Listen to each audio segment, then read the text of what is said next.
Good morning. Welcome to Hometown Heroes. My host, Mary Staffeld, is in the mobile unit today. She's on her way to pay tribute and honor to one of our roll call members and a former Air Force veteran. So, good morning, Mary. Good morning. Good morning, Rick. Good morning, Scott. Going to be Morning. one of those days. We all have them, right? When I know we shared some pictures of Bob last week during the podcast, and today is the service. So I'm actually at the church, and I'll be jumping off the podcast a little early so that I can head in and get ready for the funeral service here, and then the burial will be at DFW this afternoon at 2:30. But today we have another one of our special Air Force friends. So it's always good to have Air Force because I'm usually outnumbered, Scott.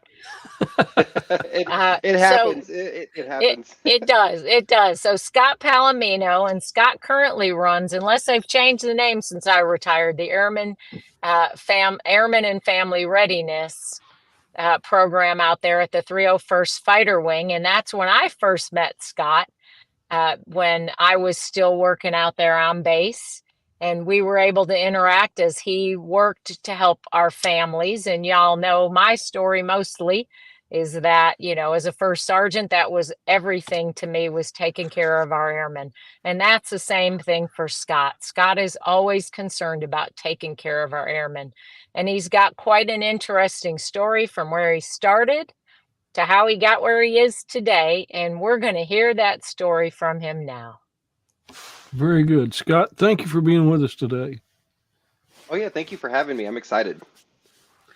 So, kind of tell us your story. Where'd you grow up? And how did you uh, decide to join the Air Force? So, Okay, so I guess the starting point is I'm 40 years old, and my entire life, all 40 years of my life, have been connected to the military in some way. I was born an Army kid. My dad was in the Army for 29 and a half years. He started off enlisted and he retired as a Chief Warrant Officer 4 in the Army. So from the time I was born, the military has been my life. Um, we moved all around. I was born in El Paso, Texas, there at Fort Bliss. My sister was born in Mannheim, Germany. We lived in Hawaii. We lived in California. We lived in Texas. We lived in Alabama. We lived all over the place, and we got to travel a lot too. So, um, a lot of my experience at the beginning of my life was experiencing that life through a military kid's experiences, right? Like moving schools every couple of years, having to make new friends, um, and getting to see the struggles that my mom and dad went through, the struggles that both me and my sister had to go through. And so that's the beginning part of my life. I grew up in the service, right? My whole life has been that. When we were in Hawaii, when my dad was stationed there. We got there when he was enlisted.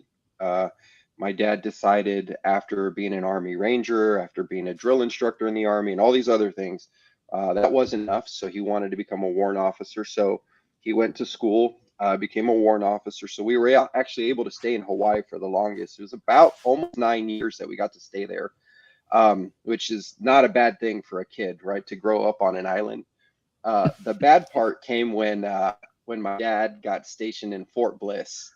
So I Mm. went from being an island kid to now I'm getting sent to the desert. So I was a very angry teenager when we got to El Paso, very lost, big culture shock, going from a melting pot of getting to know every type of culture or every type of person to you move to El Paso, Texas, and it's primarily Hispanic. And I remember struggling big time with that. And part of those struggles are what led to me deciding to join the military. Not much deciding, but kind of being forced to join the military. Um, while I was in high school, I did track and field, I did basketball.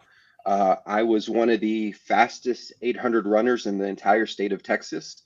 My fastest time was a 152 when I was in high school for the 800.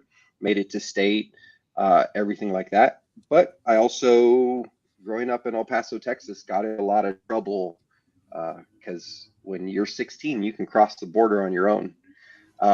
And so got into some trouble, um, lost some of my track scholarships, got to visit some different schools, and because of the trouble I kept getting into, a lot of these schools rejected or pulled their offers for me to come run with them, or they put severe limitation on what I could do, how my years were going to go, and all that. And I just remember my dad looking at me one day and it's like, "You got to get out of the house. You can't stay here anymore. You're making stupid choices."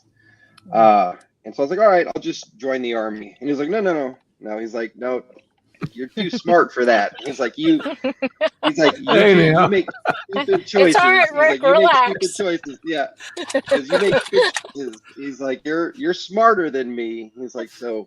He's like, "If you're gonna do anything," he's like, "trust me." He's like, "Having seen it all in the army," he's like, "Want to join the Air Force or the Navy?" And so I was like, "All right, well, I don't want to be on a ship for my entire life." So I was like, "I'll join the Air Force." Um, and that's what I did. I ended up joining the Air Force. A lot of stuff has happened to me because of that choice, but at no point do I ever regret making that choice to join the Air Force. I think it changed me. It helped me grow. It led me down the path that I'm on now. So I'm very thankful for everything that happened to me. But as I'll tell you some more as I tell my story is, are there a few things that I wish could go back and change? Yes. But as for regrets, I don't have any. Um, because it's shaped the person that I am today. And I feel that if I didn't join the military, if I would have gone to college first, I think I would have made the right choices. I don't think I would have had the right discipline or the right experiences to then lead me down the right path. Um, and so I joined the Air Force. Initially, I signed up for air traffic controlling. That's what I ended up with my recruiter out of El Paso, Texas. And then I got to basic training, and a couple of weeks into basic training, there were a whole bunch of recruiters that came in and said, "Hey, we're going to show you some videos. This is what we do." Those of you that are air traffic control and all, like they named a few, raised hands. And so I was one of them, raised my hands, and they're like, "All right, this is a career that you can cross train into if you want to," which was at the time it was aerospace warning and controlling systems, and now it's command and control battle management operators is the new term. Basically, we just control airspace, right? We instead of working at an airport where we're landing and taking off aircraft and giving them their windows to land and take off. We control them as weapons operators, right? So anything with weapons, and we tell them where to go, what to shoot, what to bomb, where emergencies are needed, where emergencies have happened, things of that nature. So me as a young 17, 18-year-old kid, I was like, "Yeah, I want to do that. It sounds cool." Mhm. And so signed right there while still in basic training to switch over. And then that's the choice that I made. I became a 1 Charlie 5. That was our career field, our AFSC. And from there, went to school, went to a couple of different schools.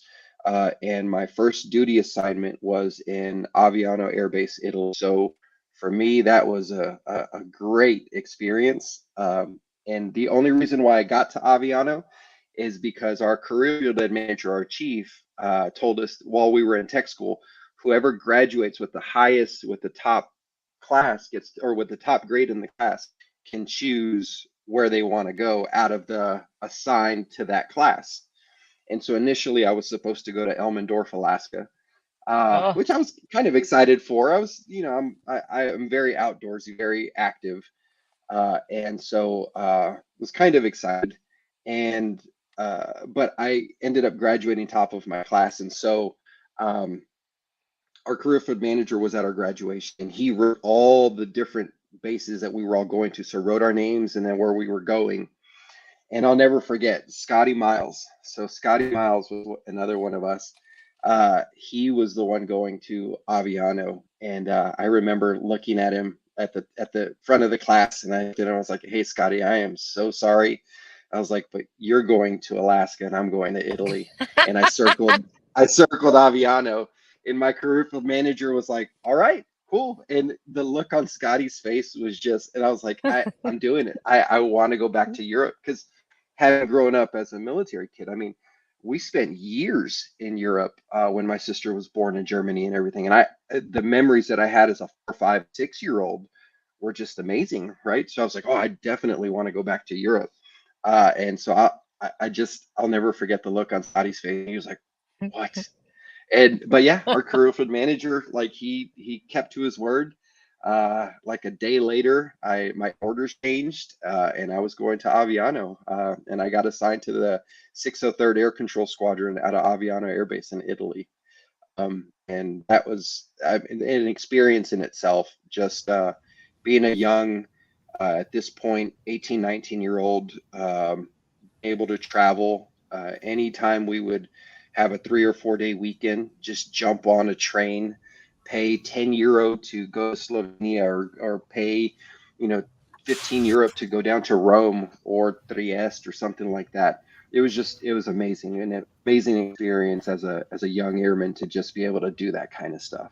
Right. So I think I made a good choice. I heard Scotty Miles met his wife in Alaska, so I don't feel too bad for him now. So yeah, but yeah, that's how I ended up at the 603rd Air Control Squadron. I was given the choice to switch, and I took it. So Amen. yeah, it was awesome. When I got to the 603rd Air Control Squadron is when I really started to learn what I was going to be doing. We were going to be tracking. We were going to do weapons controlling. That's when you really start to learn about all the training that you put in at tech school, all the things they're trying to teach you. You start putting it into play, right?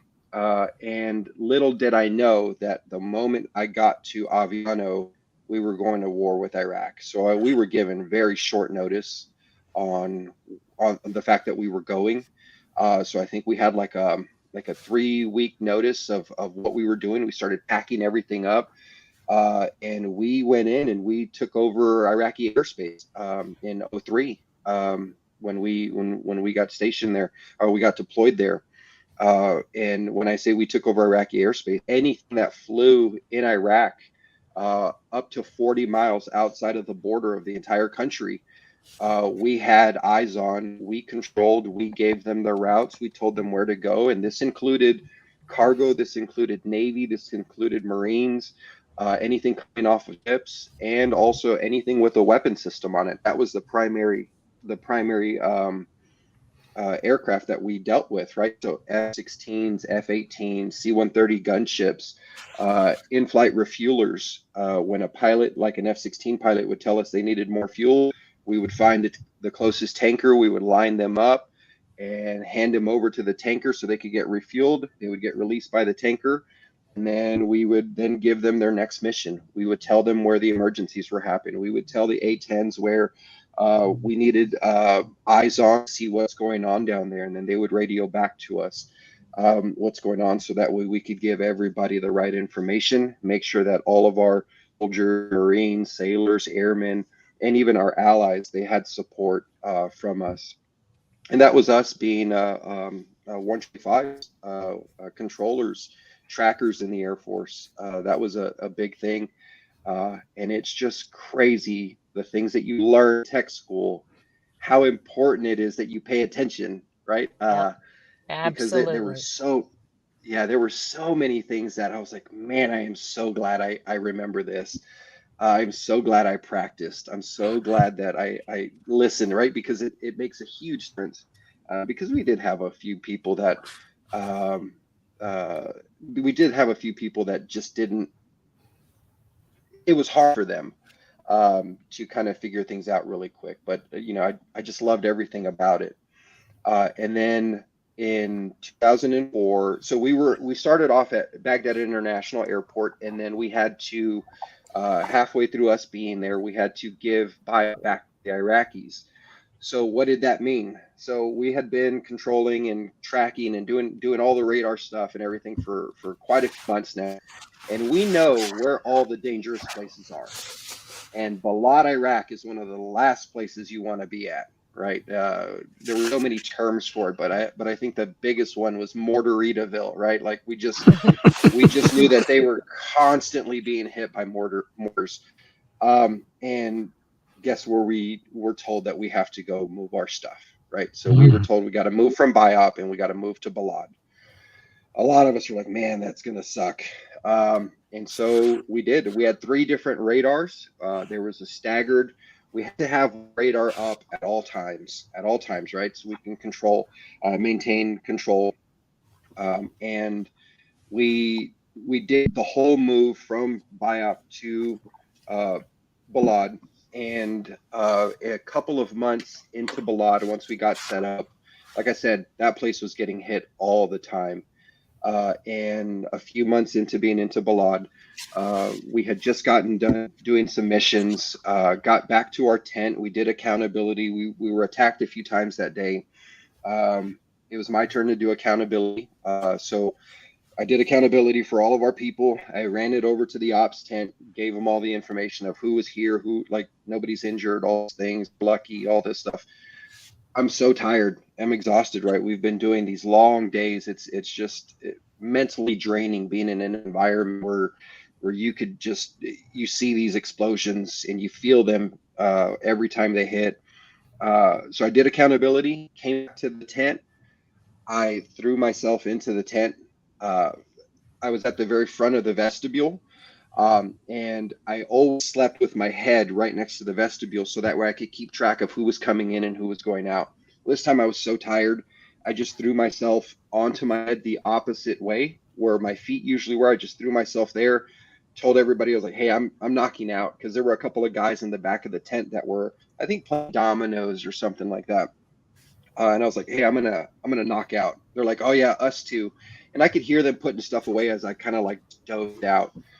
And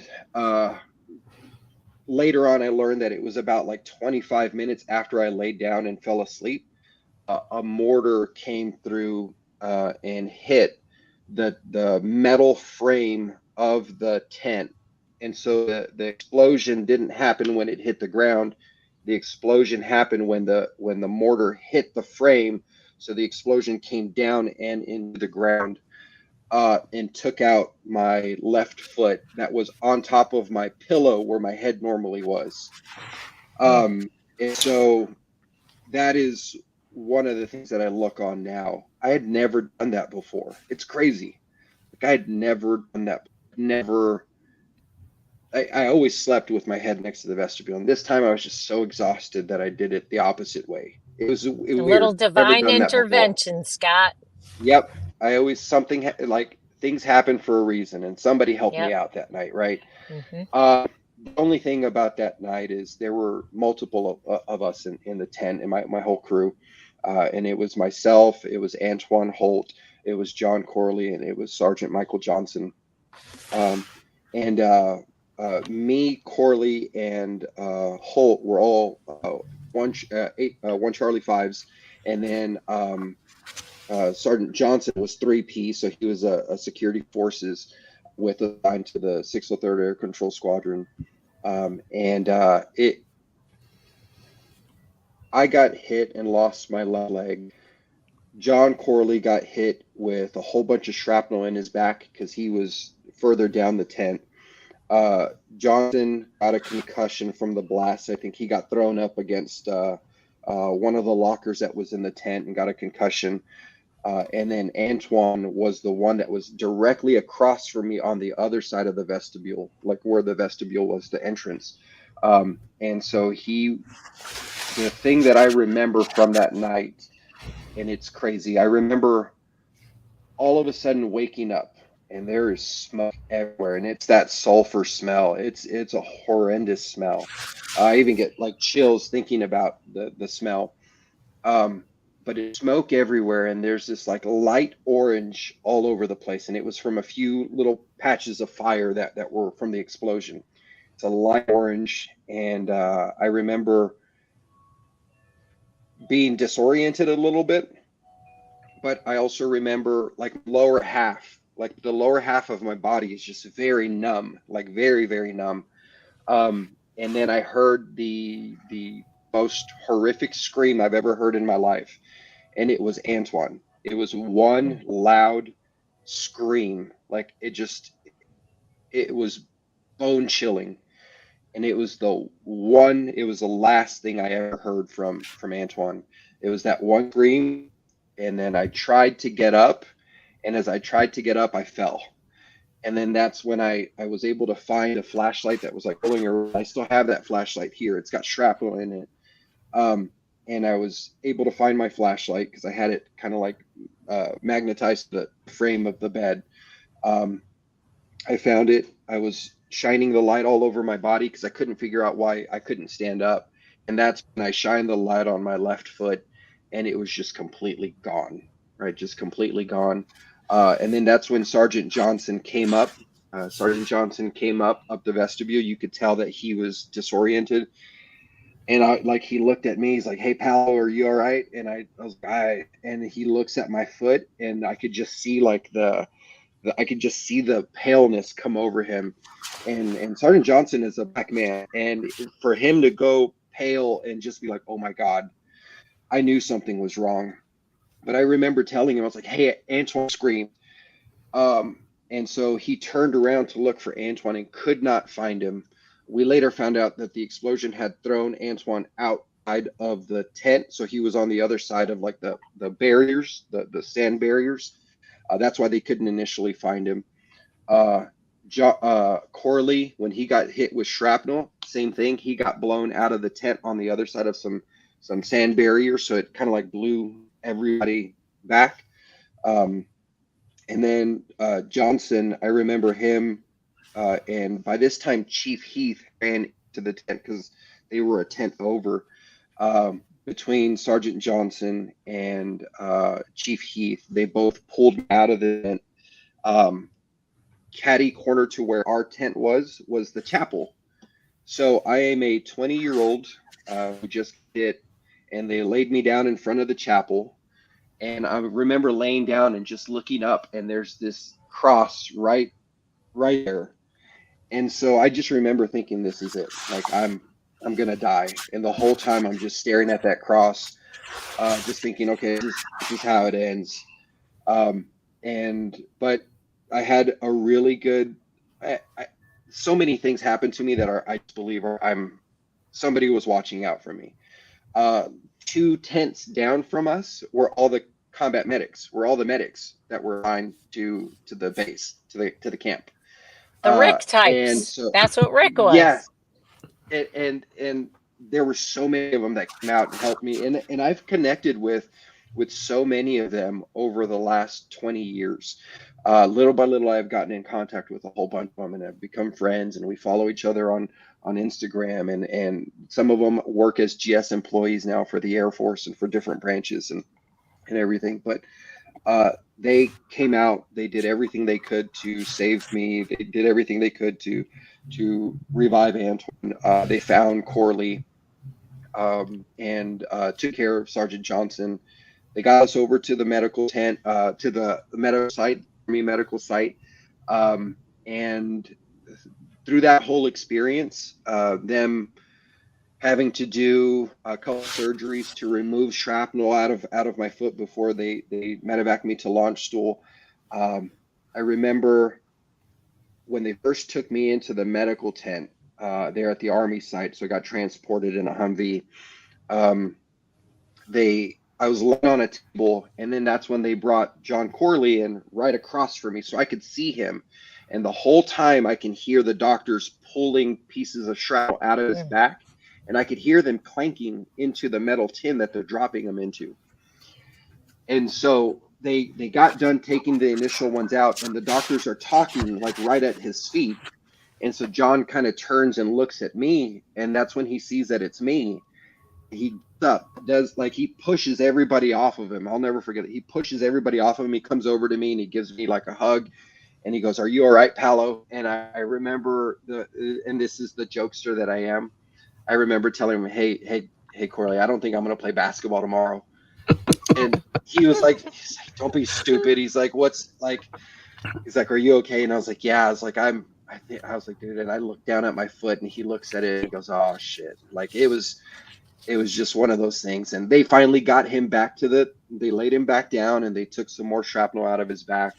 For me, they came in, they knocked me out, so they could do a couple more surgeries to remove so it wouldn't get infected. And then I remember at this point, we still don't know what's going on with Antoine. We have no idea. None of us do. And so I wake up from the initial surgery. I wake up, and it's Colonel Kruger, it's Chief Heath, it's Chief Lopez, it's a couple other people that are all around me. So it's like on one of those movies where you wake up and you see the black light, and the light comes up and you see a circle of people around you. That's what it was like, right? Waking up, and I see all of them. And I'll never forget, Colonel Kruger had, the whole time that he was waiting there for me to wake up, he was making a little tiny cross out of pea cord. So he made a cross, and I have that in my office here at the house. He made me this little tiny cross, and he hands it to me, and he's like, hey, are you all right, Palo? And so I'm just kind of like holding on to it. I remember one of the first things I asked was like, hey, where's Antoine? Like, did they find Antoine? Like, where is he at? And that's when everybody around me started crying. And it was right then and there, I was like, I knew. And then Chief Heath told me that he passed away, that they found him, and he passed away at the scene where he got hit. And I remember I didn't talk again until I was on the C-141 being transported to launch school. And Chief Arlene Heath, she was with me the entire time, from the time I got injured to all the way till I got medevac from launch school to Walter Reed Army Medical Center. Chief was there with me. And she's like second to me. The way she mentored me as a young airman, and the way she took care of me.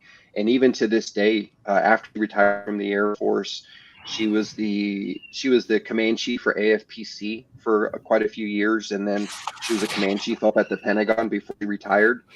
And now she lives up here in Denton. After she retired, she lives up here in Denton, and she's just been a constant, like, love for me. Right? She helped me, and so when we got to launch school, I was the one that had to call my parents, because at this point, nobody had called my family to let them know what had happened. And so I think the focus was on Antoine's family. That was the main focus, which I 100% understand. I would not change is notifying his family, but it was one of those things where I remember looking at Chief, and I was like, yeah, can we call my parents? And yeah, so they brought the phone into the hospital room there at launch school. I remember my parents answering the phone, and I just remember saying, I'm okay. And then I could not get another word out. Chief Heath took the phone, and she was the one that talked to my parents, let them know what happened, what's going on, and everything like that. And it was, just a very weird moment, right? Like, now I'm telling my parents exactly what happened. And my dad, having been to Iraq like 3 or 4 times, dad having, been in Korea multiple times, my dad having been to Desert Storm, my dad has been in like many conflicts and never once came back injured. And here is his Air Force son who comes back injured. And so it was a very tough time being able to like call my parents and let them know that.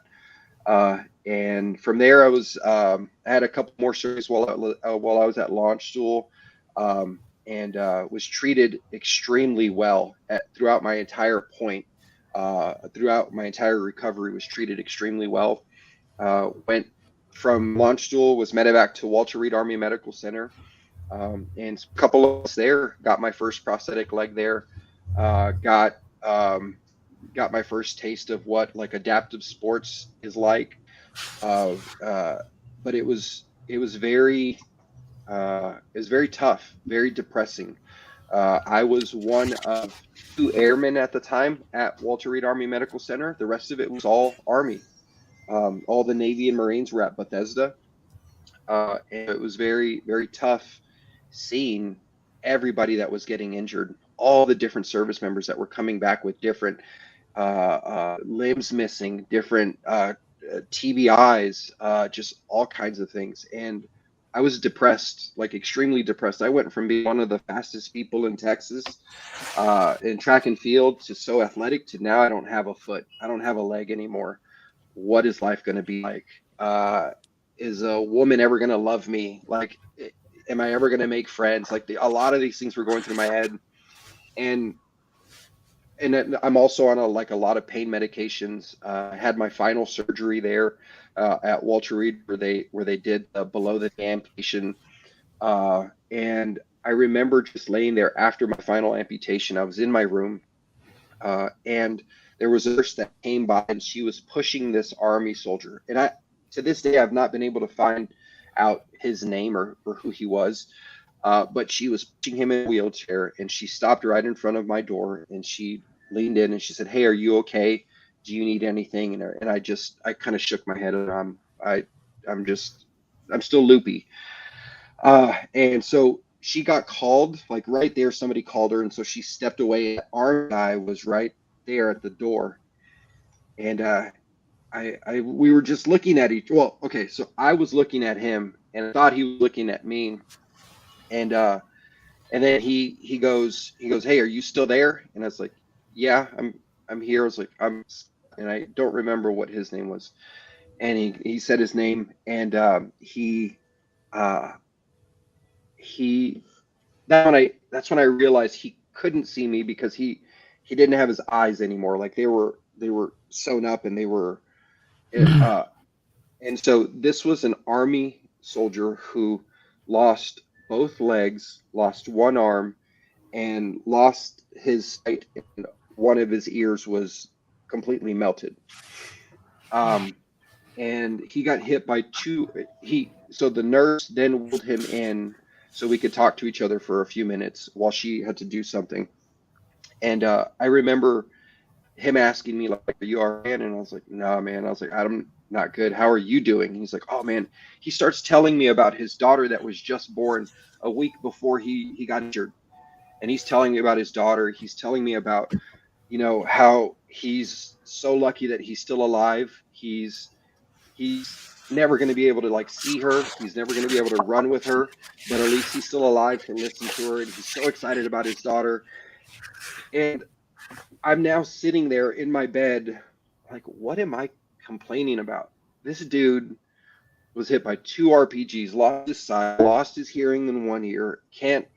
The only thing he can ever do is like hold his daughter and talk to her. And he's excited that he's alive. And I'm sitting here depressed and complaining that I lost a foot. And I was like, that to me, uh, I think that was like my aha moment, right? Like I I can't I can't be sorry for myself. If this dude is happy to be alive, I should be happy to be alive. And so, like I said, a lot of my life happened for a reason, and I think that was a big part of the resiliency portion of it, right? Like just having some understanding and perspective onto what happened to me, how I should approach life. And from that point on, I think it was, okay, what do I do to get better? Like, okay, I'm getting my first prosthetic leg. I took my first steps 25 days after I got injured. I put on a prosthetic leg, and my first steps 25 days after I lost my leg. They then, I was so excited to have it. I put it on, took like 2 steps. It hurt like hell because I still had the stitches. My leg was like, the stump was like this, like it was just huge. And then, so they let me keep the leg overnight. Like they're like, "Here, yeah, this is your leg," and they put it right next to the bed. So my dumb behind, I try to put it on in the middle of the night while everybody's asleep because I want to take another step. I was so excited about having it, and of course I put it on. I fall down, uh, and the nurse hears it because one of my things came undone, like the sensors, and they come in and they're like, "We got to take this away from you." Like, so they took my leg away, and I was so upset. I was like, "No, I want to practice." They're like, "No, you're gonna hurt yourself. We weren't even supposed to let you do it at that time we just wanted to see if it fits, and you took a couple steps anyways. So they took my leg away from me for like a week, until I was able to pull some of the stitches out, and everything. And from that point on, it was just, what do I do to get better? What do I do to get back to my active self? I talked to the career field manager. I couldn't be a Warley 5 anymore because I'm not combat ready. I'm not combat deployable. They talked about cross training me into a different career, and I didn't want to do that. I then asked them, well, what are my other options? And they're like, well, one of the social workers there, Steve Springer, I think he was the social worker at Walter Reed Army Medical Center for like 25, 30 years for all of these service members coming across. He just retired like 2 years ago. And I kept in touch with Steve Springer too. But Steve, I remember him telling me, he's like, hey man, like, you are going to get medically retired. Just go to school, start a new life. And I was like, oh, I was like, well, I don't know. He's like, no, trust me. He's like, the VA is going to pay for everything. You're going to get Chapter 31. You're going to get voc rehab. You can do something completely new.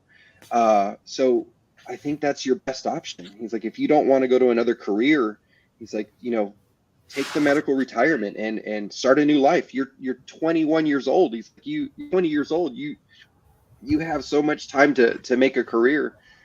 And then I was like, you know what? I talked to my dad. I talked to a couple of different people there at the Air Force who were coming in and visiting with me. And they're like, oh yeah, that's easy. We can medically retire you. The VA will send you to school. And you can choose whatever you want to do. And so that's the choice I made. I chose to medically retire. I went to college. I started my first 3 years in college. I did industrial engineering because I thought that's what I do, because my whole family, they're all engineers from Texas A&M.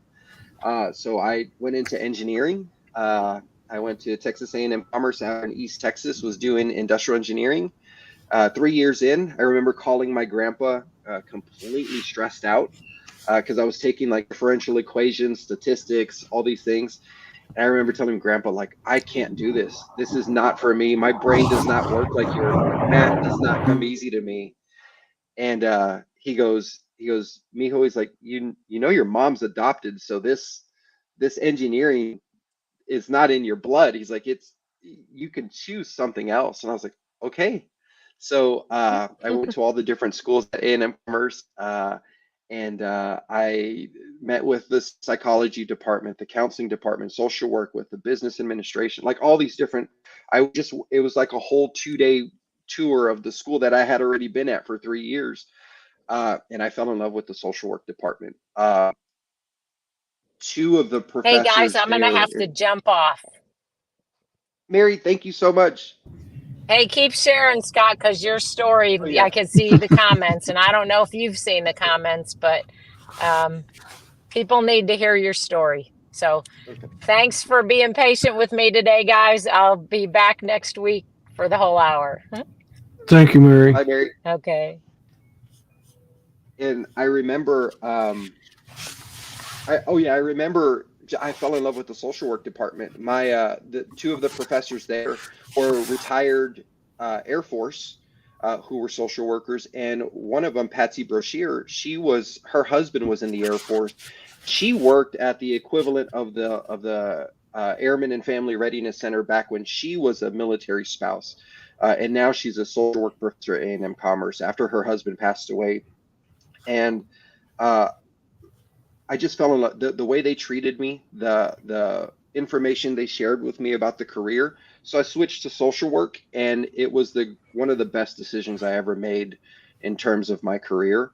And I've been a social worker ever since. I got my master's here at TCU here in Fort Worth in social work, and I've been a government social worker for the Air Force ever since.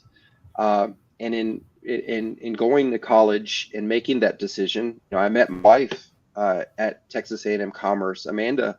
I was in the Sigma Chi fraternity. You can see that right here.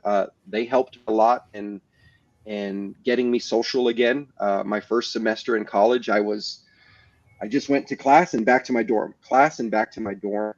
and some of my fraternity brothers, they helped me kind of like socialize again, get back out. Met my wife there.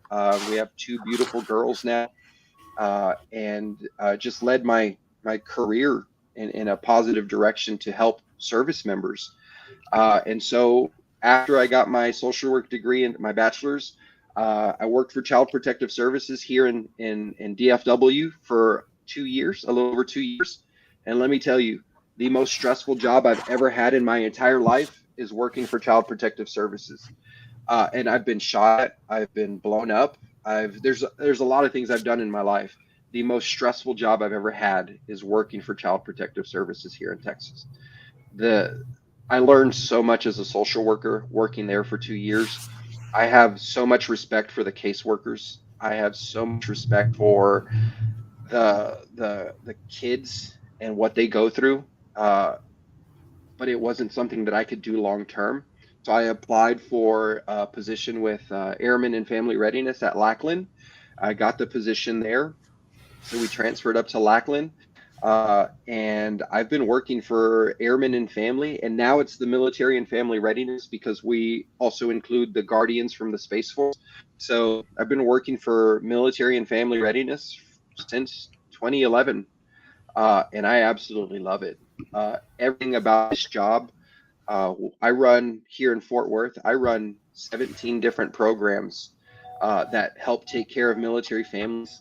I partner with community leaders like yourself, Rick, and with all these different veteran service organizations, businesses, and just so we can help take care of military families.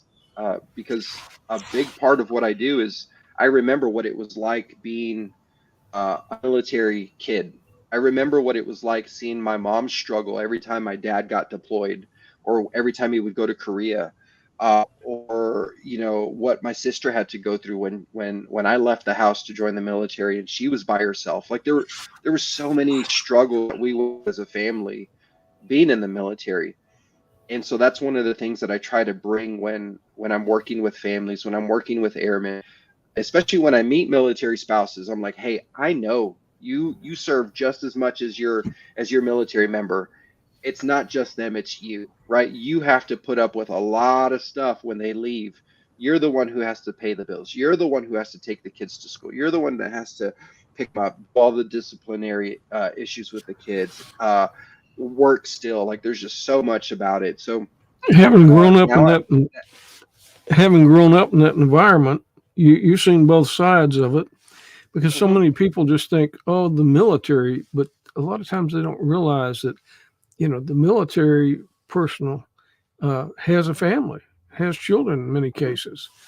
And, just like you said, on deployments and things, they're in another part of the world, but their family's still here struggling.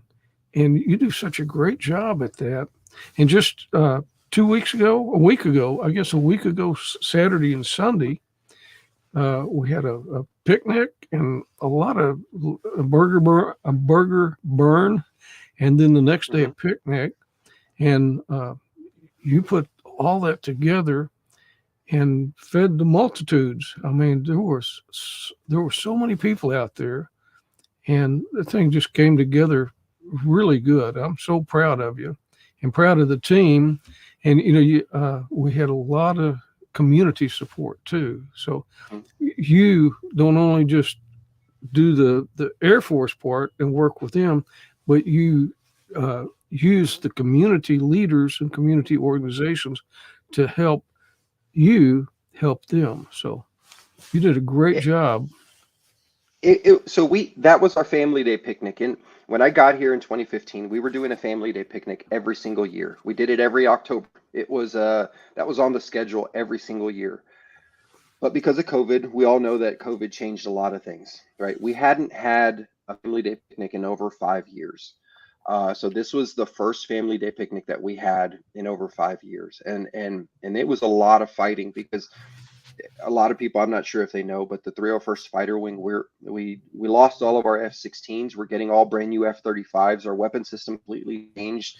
It's still the same mission, but it's just a completely different weapon. So a lot has changed in our fighter wing. And that's been the priority, right? To get the new Gen 5 F-35. I mean, we're super excited about it, but we had to prioritize that as a wing.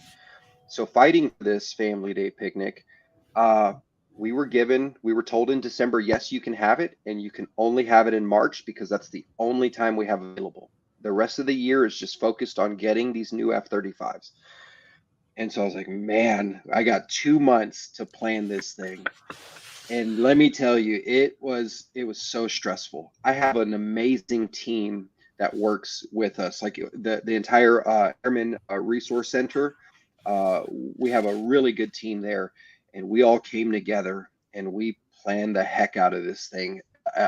And and and when you say community leaders and community members, we would not have been able to pull this off without the help of the Air Power Foundation and Air Power Council and the the veteran service organizations, VFW of Frisco, Stonebriar. Like there were so many different organizations and veteran service organizations that helped us, that supported us, that provide, oh, like Standard Meat and Railhead Barbecue, two local organizations.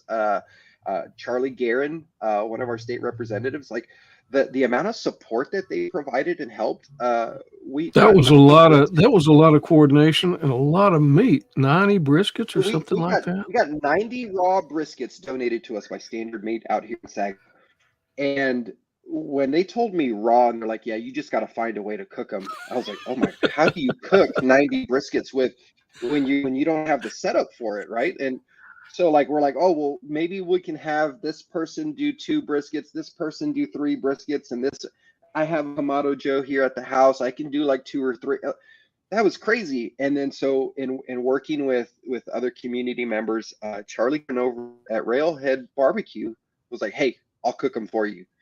So I dropped off 45 briskets on Thursday, dropped off 45 briskets on Friday, picked up 45 briskets on Saturday, and picked up 45 briskets on Sunday. It was crazy. But the amount of support and help got local community, it is amazing. I love DFW. I love how veteran friendly and military friendly Fort Worth and Dallas are. It it's amazing. And I I was know surprised. that. Go ahead. Excuse me. I was surprised whenever I went there and saw my friends from Frisco at the VFW there. They were supporting us over here all the way from Frisco. Mhm. So that was exciting. Yeah, and that's the thing I love about this job is it's written into my program about coordination and outreach. I would love to say that the Air Force is going to take care of everything that our service members need. I would love to say that, but that's not the case. There are so many budget issues. We're in a continuing resolution. The programs have to go through so much scrutiny before they can be rolled out. So the services and support that I believe our airmen and their families need cannot always be given by the Air Force. And that's not a knock on the government. That's just the reality of it. So why dwell on it and try to fight that when we have communities want to support, that want to help.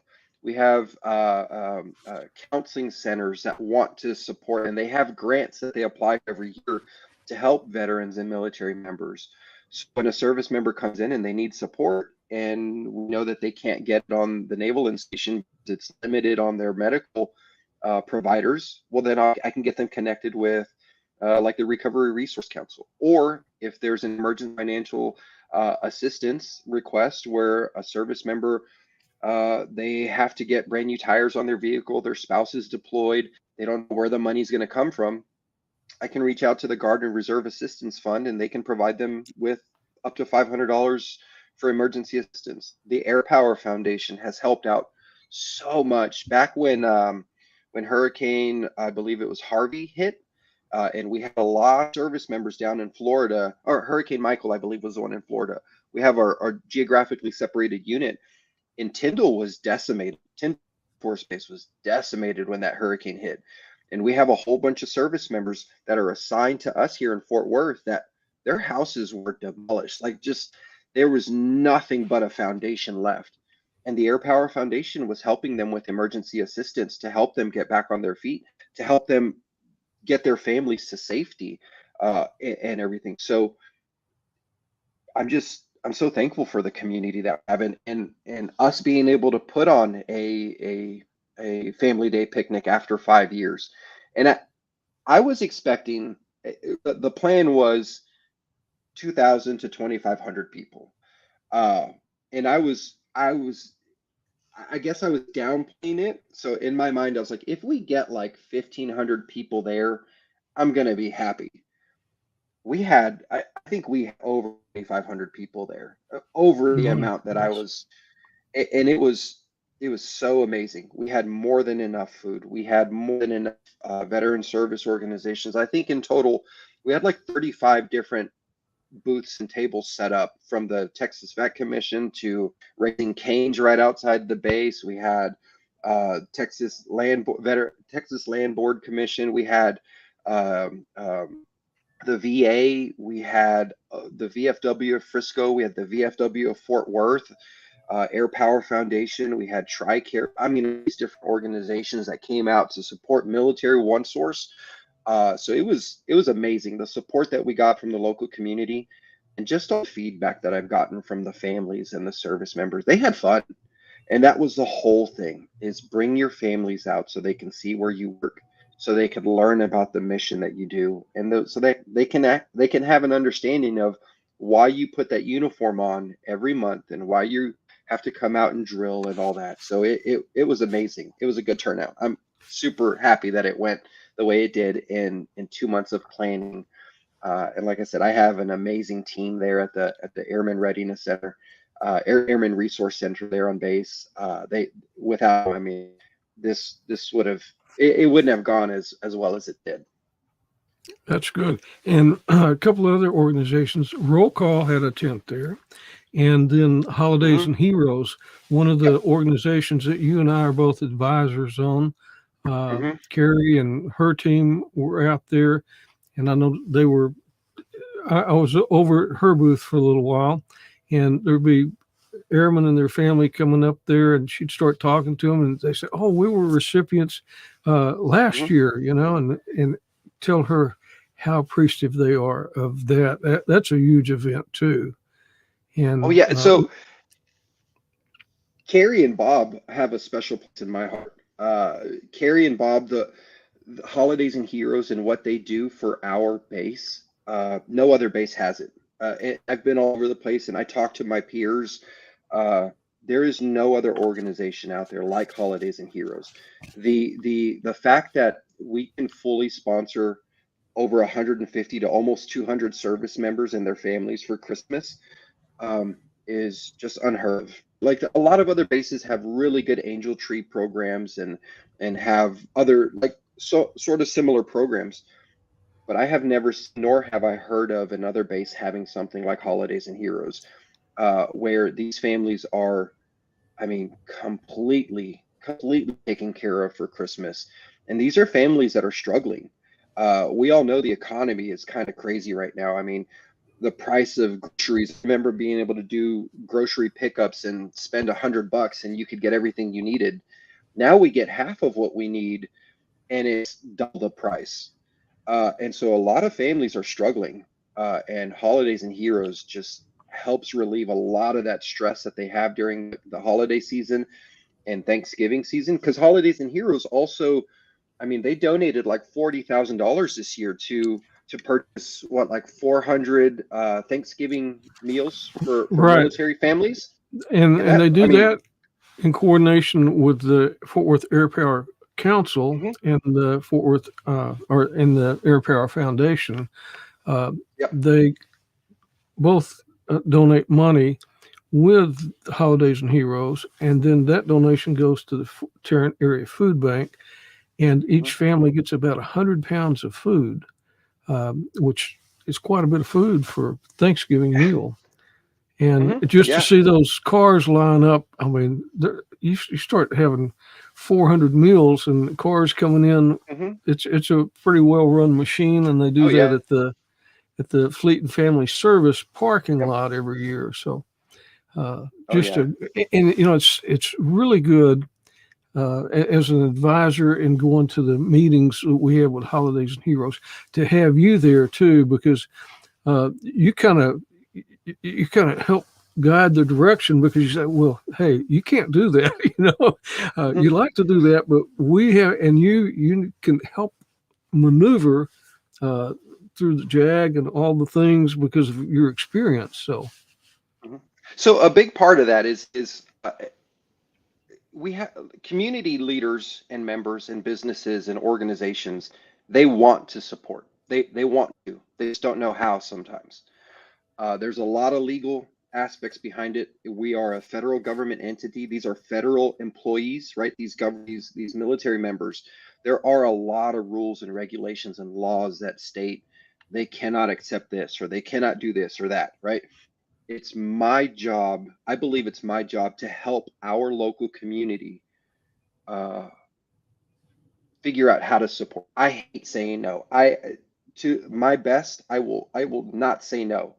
My answer is yes, but let's do it this way, or how do we get yes, right? You want to support? Okay, this is how you can support. Or hey, we're doing a family day picnic in a month. I'm going to invite you out. If you want to support, if you want to bring out goodies to give to the service members, if you want to share how you support military and the grants that you apply for, everything, that's how you do it, right? That's how I get you onto base. So a big part of what I do in a lot of these meetings that I'm an advisor on is kind of reining people in, right? Like, oh, I know you want to do that, but the moment you bring that up or the moment you do that, legal is going to get involved, right? The JAG office is going to get involved, and once legal gets involved, because you're doing something that's semi, I don't want to say illegal, but like semi out of regs or something, that's going to make your life harder as an organization. And I don't want you to be hard. You want to help my service members. Let's make it easy. So you can't do that. However, this is what you can do if you want to support. And that's a big part of what I do as an advisor for these meetings that you and I both sit in, and everything is because everybody wants, there's so many people that want to help. I just want to make it easy for you to help and not get you in trouble, and of course not get our service members in trouble, or get right. my boss in trouble, right? The wing commander or something, right? Like that's the last thing I want to do, is for my boss, Colonel Harrison, to get in trouble because somebody was given this or we did this the wrong way. So, a big part of it is, all right, yes, you want to help. This is how you can help the right way. And one thing from the nonprofit organizations and the organizations that want to help, it's a little frustrating at first, but you just have to kind of learn the ropes, because being at a joint reserve base, you don't just have the Air Force JAG or the Marine Corps JAG or the Navy JAG. You got, you don't just have one JAG. You got all these services, and this JAG doesn't see things the same way as this JAG does. So we can't do that with Air Force. We can do this with the Navy, but they do a great job at maneuvering, especially, Wanda Cox with the Air Power Foundation, and Carrie again with the Holidays and Heroes, and Ann Pottinger with the Fort Worth Air Power Council. They're all real good at just kind of saying, okay, let's figure out how we're gonna do this and make all the JAG officers happy. So, that in turn protects the commanders. And then just like this November, this past November, we got a new base commander. So, there's kind of the phase where everybody's got to meet the commander and see the direction he's going in and things like that. And he's really supportive of our community, and I know that he really welcomes all the community support that we give. So, and it's every 2 to 3 years we get new commanders, and so for people like myself who are there, who are a constant, a part of that is the leadership consultations that I do with all of our commanders and everything, and just letting them know, like, hey, this is what we do here, this is how we do it, and this is why. I'd love your support. I would love for you to come out to see what it looks like. And I always tell, like I was telling Carrie back in November, because we got a new base commander, we got a new JAG officer, new legal officer for the Navy, and they're coming in and they want to make sure that everything's being done right. And I remember telling Carrie at a Holidays and Heroes meeting, I was like, they just need to see it. Once they see what you do and how you do it, the effect that it has on their service members, they're on board. But they are new Absolutely. leaders. They have to come in and make sure that everything's everything's right. But once they see it, they will love it, right? They will be on board. And again, then they're going to be on, okay, how do we say yes? Instead of just saying no, how do we say yes, right? And it's because our community has good intentions. Don't want to get anybody in trouble. They want to help. And this, Rick, maybe you've run into this a few times too, but there are so many veterans or so many community members that I run into, and they're like, oh, hey, I was born on Carswell back before it was the women's prison. I was, and that was the hospital. I was born on Carswell. My dad served, or my mom served at Carswell. And now I want to help. I want to support. I haven't been on Carswell since I was like 7 or 8 years old. And now they're like a 50-year-old businesswoman or businessman. And they're like, hey, I have my own business. This is what I do. I want to help. I loved it. Like, that's where I was born. How do I help? And I'm like, sure, this is how you help, right? There are so many people connected to the space. And it's just that to me is one of the funniest ones, is because I get it a lot. They're like, oh yeah, I was born at the women's prison back when it was the hospital. And I'm like, oh Yeah. wow, okay, cool. Yeah, like, yeah, let me show you around. Let me get you connected with how you can come out and support. And me growing up on the west side of Fort Worth, the basis feeder school for junior high and high school was Stripling Middle School in Arlington Heights. So I know from a friend's side, being friends with Air Force brats at the time, all of a sudden you look around and they were gone, because their dads or moms would get sent someplace else. So, it was always sad to see them go. And I know from you, your experience being an Army brat, that you moved from school to school so many times. So, that support that the base gives is really important to the children too. So, oh yeah, big time. Because my wife, she grew up in East Texas, out in Harlton, Texas, and she's had her same best friend since she was 3. I've had a lot of best friends throughout my whole life, right? Because I moved every 3 or 4 years. So I don't understand that dynamic that that my wife and Nina have. I don't understand that dynamic, but I can make friends very easily. I can interact with people very easily. And so for me, I've noticed that, yeah, you're very personable. yeah. And I think a lot of that comes into being a military brat, right? Being a military kid and having to adapt to every new school and survive and things like that. Now, it's not easy. There are a lot of different programs out there that can help military kids, help spouses with it, a lot more than when I was growing up. There are a lot more programs now, which I'm super thankful for. But those are some of the struggles that our military kids go through and our military spouses go through, is that constant moving. So yeah, it's definitely different seeing the side of somebody who had a best friend since they were 3, and me, I'm like, oh no, I had these 2 best friends from high school. I have these 2 best friends from when I was in middle school. I have these 2 best friends from when I was in college, right? Like it's weird because my wife just has 1 and I have like 7 or 8 from different eras of my life. Well, that's good. And you got a great group of best friends from around the world. So, Yep.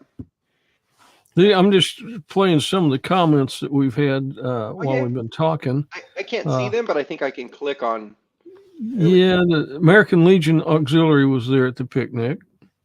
And then Facebook user says, loves Scott Palomino, Holidays and Heroes. We're so thankful for you, Scott. And then she says, truth, being an Air Force brat has shaped who I am. Thank you for mentioning that. So let's go back a little bit in your story, because here you were, 20-year-old kid, and your life changed dramatically. Hmm. You wake up and you aren't the runner. You aren't you don't see yourself ever doing that again. Hmm. But just that, I think that was kind of divine intervention whenever that army guy was rolled up there to you, Hmm. you know, because he inspired you, because you did start running again. And Yes. let's see if we can make that picture. Uh, and you participated in a lot of sports after you got out of the hospital. Was this after college or during college when you started doing This the? was after college. This was Okay. after I got out and after I graduated college. So this was I was on the Air Force Warrior Games team for quite a few years. And I was also for the very first Invictus Games. Um, there were uh, there were two team captains that were named for the Invictus Games back in 2014, and I was one of the two. I was a team captain for Team USA when we went out to London to compete in Prince Harry's Invictus Games. There's And Prince I got Harry. yeah. So okay. So this is my wife didn't care about me competing when we were in London. She loved just hanging out with the royal family. Like, and that's my wife right there, Amanda. Uh, so it was funny because like she would come and take pictures of me like doing shot put or just running or wheelchair, and then she'd be right back over with Prince Harry or like with the royal family and stuff. And then she'd come over and watch me a little bit more, and then she'd go back. So I think So my you wife didn't really, did really y'all have did you have tea with the queen or anything or? no, no, it was just like at little events like this. So I think this picture is at the U.S. Embassy in London, and the same night, of course, Prince Harry put everything on, and that night David Grohl played a private concert for all of us for Team USA. It was an amazing night. It was just amazing experience. Getting back into sports, and this is adaptive sports, right? So this is on par with being like Paralympics, where you have wheelchair basketball. I played wheelchair basketball, sitting volleyball, track field.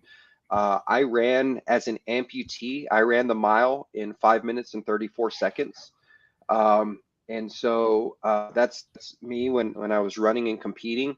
Um, it was just a way for it's a program that was built among all the different Wounded Warrior programs. So the Navy Safe Harbor, the Air Force Wounded Warrior, the Army, SOCOM has one, and so do the Marines. And it's a way that service members who get injured or who are wounded, ill, and injured, they can get back into the lifestyle that they had before. I had a friend, Daniel Crane, in the Air Force. He lost his arm. He was shot with a shotgun, I believe, when he was in Guam. He was at the entry control point for the base, and an anti-military dude showed up, shot him with a shotgun, and he lost the use of his arm. And Daniel, I met him when he was still trying to save his arm, and he eventually had it amputated like a year and a half later. And he got into adaptive sports, and he became one of the best archers in the Wounded Warrior Games community and Paralympics. He special rig that he would bite the draw on his compound bow. He'd bite it with the arrow in it and extend out and hold the draw and the arrow with his mouth, line it up, and release with his teeth and release it. And was one of the best archers that, I mean, he medaled in so many different things, and it was amazing getting to see things like that, right? So yeah, I got back into sports uh, when I was in college. I did a lot of intramurals for my fraternity, did basketball, soccer, all those things as an amputee. Now 23-year-old Scott was a lot more athletic than 33-year-old Scott, and so on and so forth, right? So now I kind of stick to golf and cycling. Those less wear and tear in my body than contact sports like basketball and flag football and soccer. So now I'm more in the less aggressive sports. And I've seen you on the golf course because you were at the Freedom Mobility Golf Tournament back in November. Did you use one of the solo riders? Or you? Or No, did you? no. Okay, because Yeah, no, I don't we use had one of those those. there. Yeah. Okay. So no, I don't use one of those, and I think my mentality right now is I know that when I hit like 60 or 70, I'm gonna need like a scooter or like a wheelchair more often than I do now. So right now I'm trying to get as much like wear and tear on my prosthetics because I know later on I'll have to start learning how to golf a different way or things like that. So, but right now I don't need to use any of those things. Um, but they are cool. Seeing those machines that General Pottinger and Ann Pottinger have at their events and everything. Those things are amazing. Like it's a golf tank. That's what it is. It is. And you got to play golf with our friends Matt and Gene Tuggy. They are Yep. great supporters of our military and our veterans. You know, Oh yeah, they are. I just can't say enough about them. They do a magnificent job.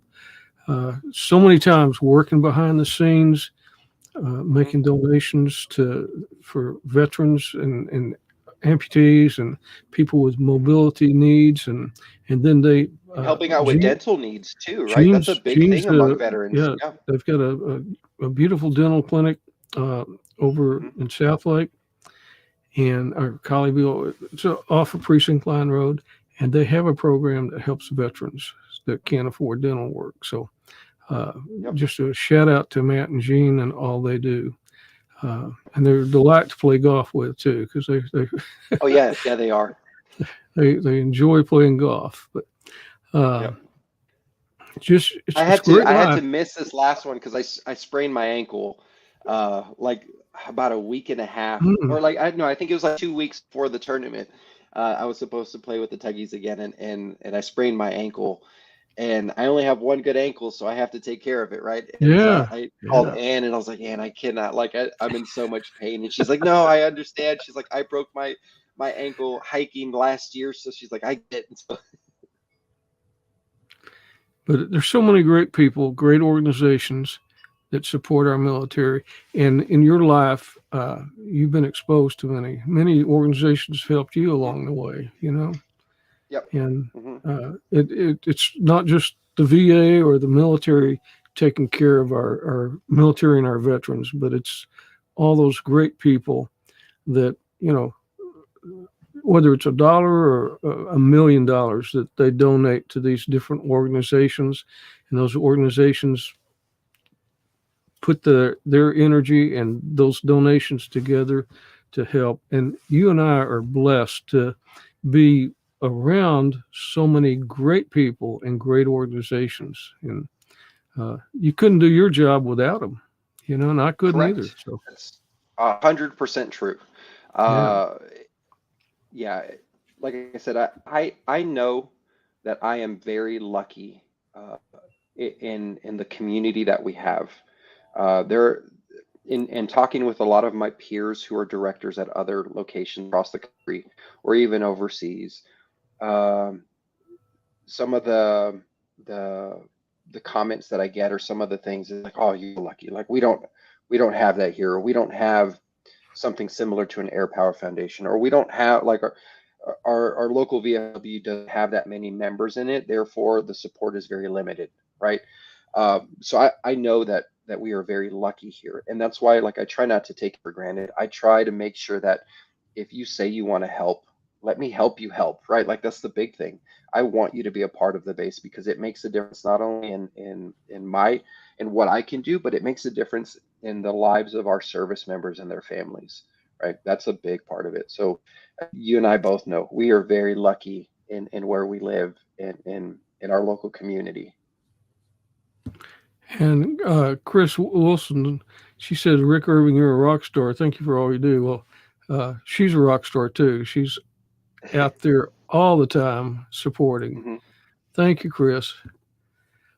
Scott, our time's about up for today, and I'd like to do another program sometime and have Mhm. your chief on, the one that lives in Yeah. Denton, and Mhm. have her, tell her story about that day and that journey that she was on with you, Oh taking you yeah. from Iraq to Germany to Walter Reed, and Mhm.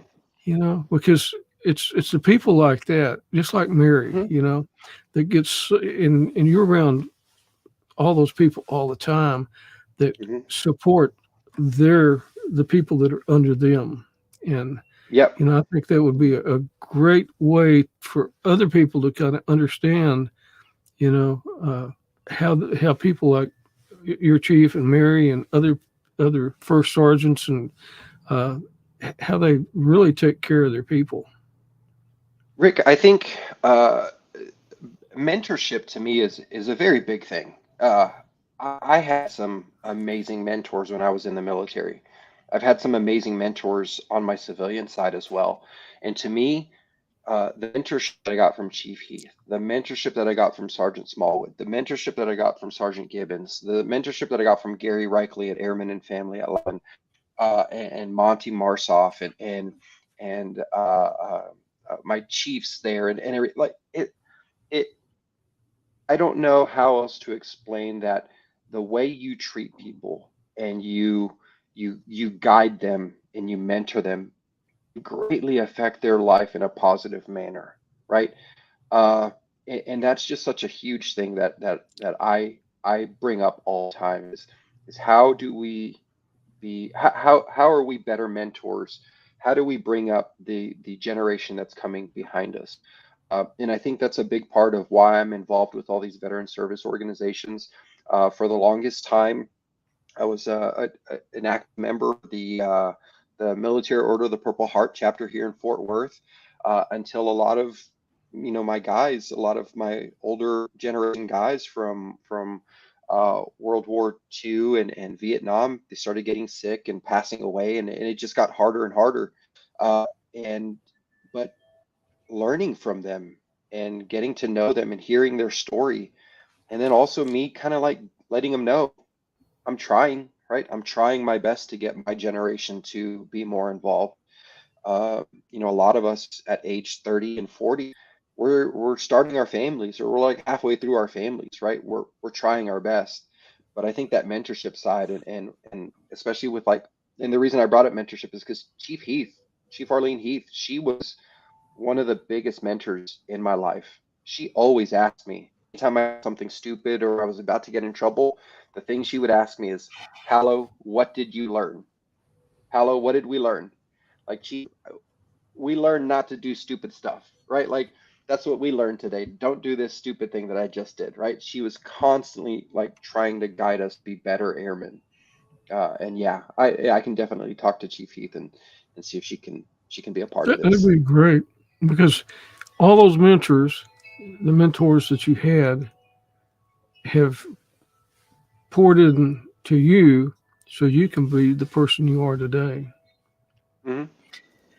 And as we in this program, let's just talk about your buddy a little bit more. And one of our fallen heroes, because he's no longer with us, but his Gold Star family is, Hmm. and we just want to always remember and never forget these heroes. So that sign was originally put up. So that sign has moved three different times.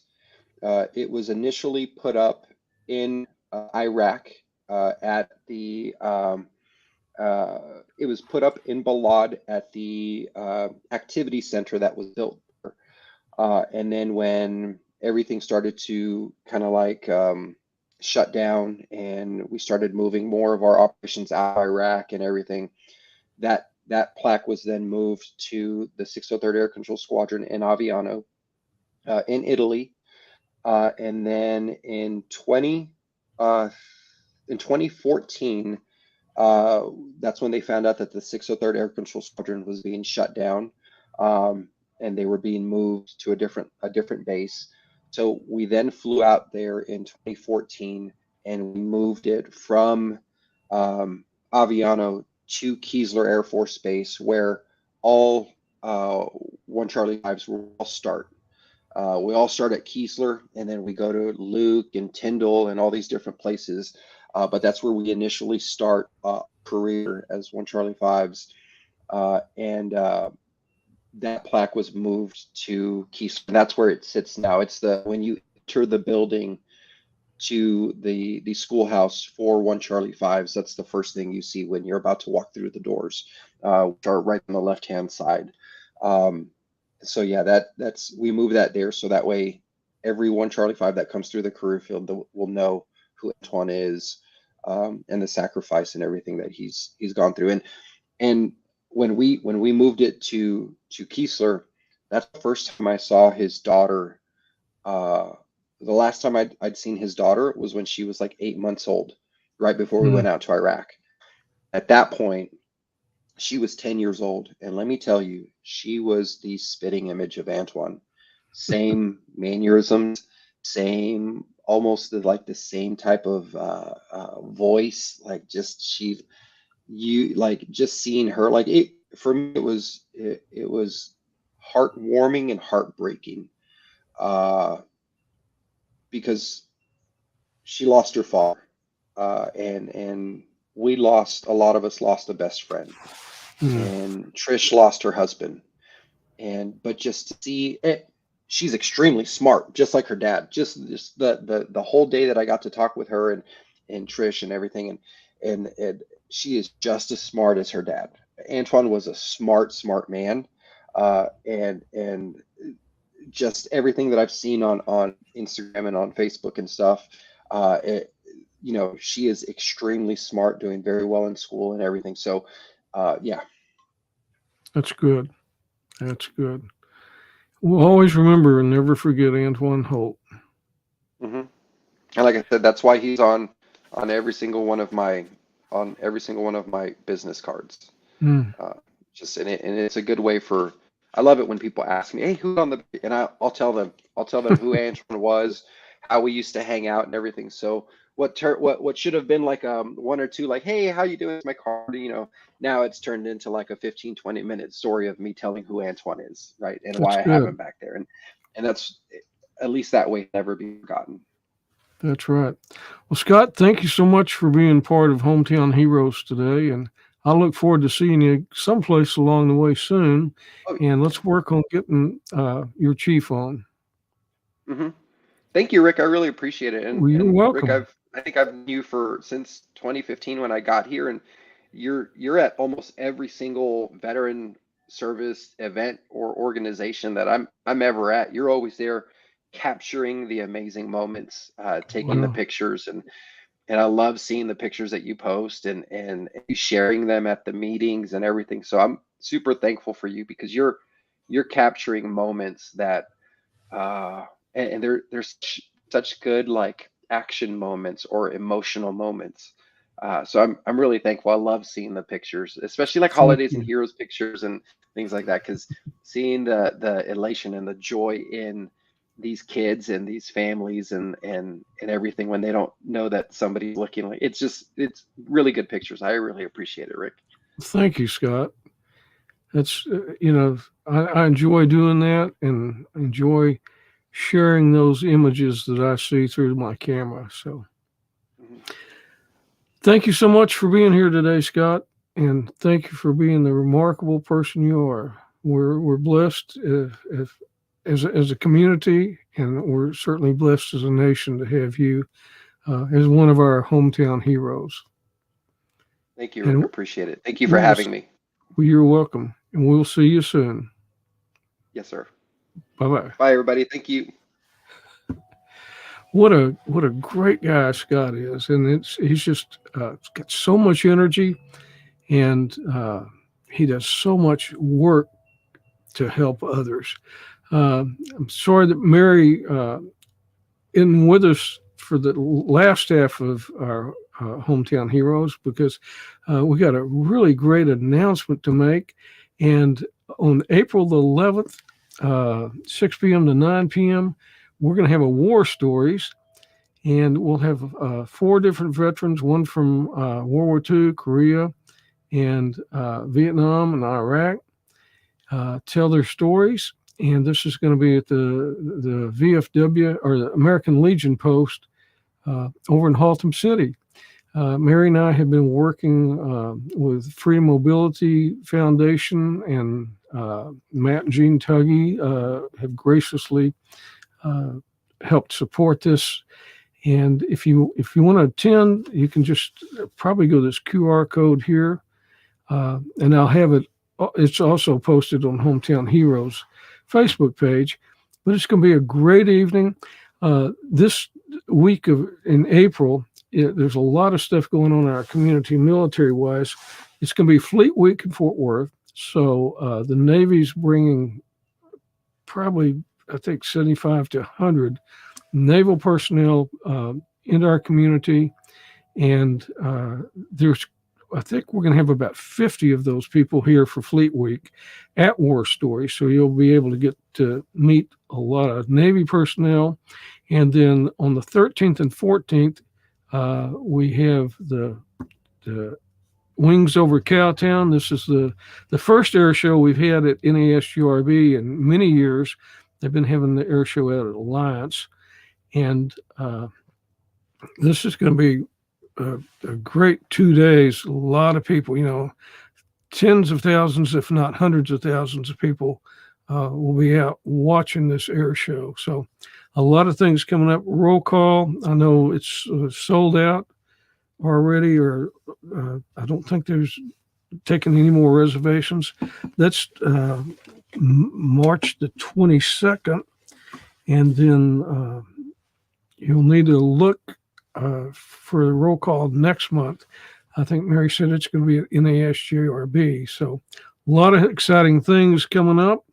And we just thank you for being part of it. Hometown Heroes, the voice of heroes, and the voice for heroes. So we look forward to seeing you again next week on Hometown Heroes.